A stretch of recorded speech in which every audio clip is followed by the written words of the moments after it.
Hello and welcome back to Shakesyear. Sorry, I'm gonna do that because that's because it's gonna get. Anyway, hello and welcome back. We are working on Macbeth, and today we get to hear from the porter in Act 2, Scene 3, because Shakespeare thought that this would be a good time to step away from all of our main characters for a brief moment, because yesterday we were in Act 2, Scene 1, where Lady Macbeth had to once again convince Macbeth that yes, they should kill Duncan, but they're gonna go and have some dinner with him and that sort of thing first, and then play the good hosts.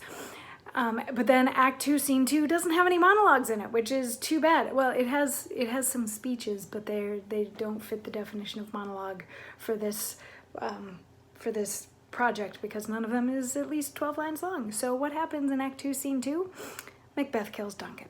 He goes into Duncan's room and stabs him, and he comes out and his hands are all bloody and he still has a knife in his hands, and he's like, and while I was in there, the guys that were like watching his room woke up, but then they went back to sleep, and right before they went back to sleep they said God bless us, and they said amen, but I couldn't say amen with them, and right now when I am most in need of blessing I couldn't say amen. Like, what's with that?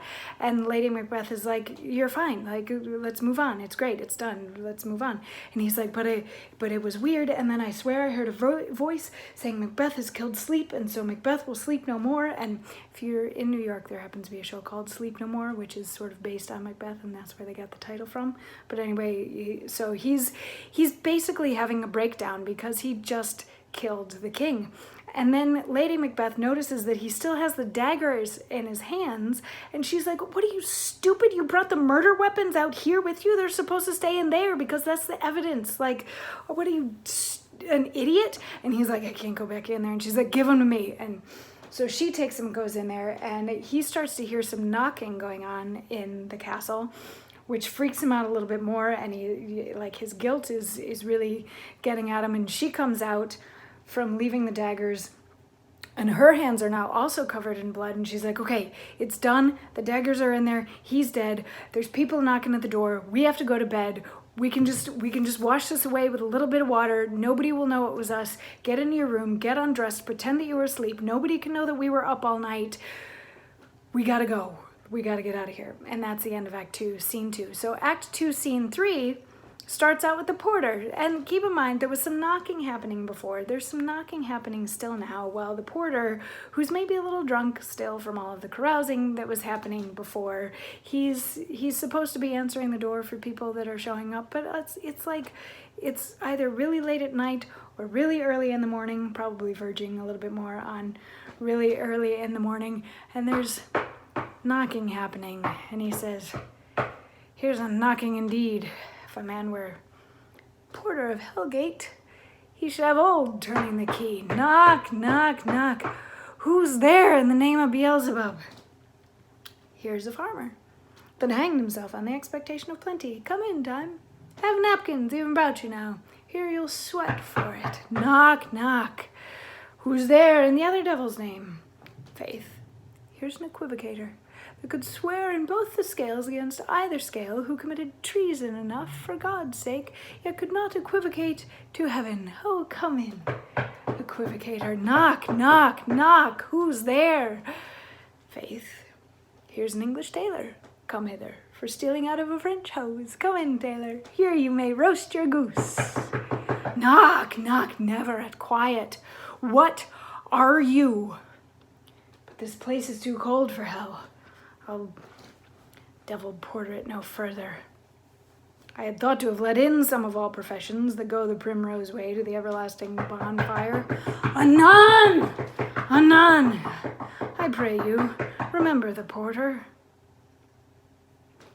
So he's drunk and he's imagining all the people that he has let in through the gates and why they would have come in, but he casts himself as like the keeper of the gates at hell, and people are knocking on the gate to come into hell. So he talks about like a man who hanged himself, and he talks about like a justice who's supposed to keep things even but wasn't able to keep things even enough in his life to get into heaven, and all of that sort of thing, until finally he's like, okay, fine, I gotta go answer the door. And it's Malcolm and Lennox, and Malcolm and Lennox come in because they were supposed to meet with the king early because the king's leaving, and then Macbeth comes in, he's like, morning everybody, and I believe Macduff comes in at some point around here too. It's like morning, and everybody's chatting, and they're like, yeah, last night was kind of weird, wasn't it? And they're like, yeah, last night was kind of weird. And they're like, well, maybe we should go wake up the king. And I believe it's Macduff goes in to wake up the king while the other three just chat. And then Macduff comes out and he's like, oh my God, this is terrible. The king is dead. Sound the bells, blah, blah, blah. Everybody freak out. This is horrible.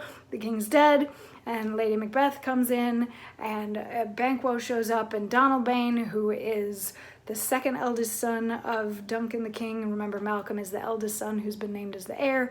So all these people are showing up, and when Lady Macbeth is like, what's going on? Banquo's like, oh, I can't tell you, or Macduff is like, I can't tell you, it's too horrible for your ears. And then Banquo comes in, he's like, oh my God, Banquo, the king is dead, which cracks me up that he can't say the king is dead to Lady Macbeth, but he can turn like, I don't know, 15 degrees and see Banquo and say it out loud. So she hears it too, and she and Macbeth are both putting on the like, oh no act, and Macbeth goes into the king's chambers along with somebody else who I'm going to forget which one it is at this exact moment, but they go in there to like see for themselves that the king's dead, and they come back out and they're like, oh my God, it's true, he's actually dead and we saw him.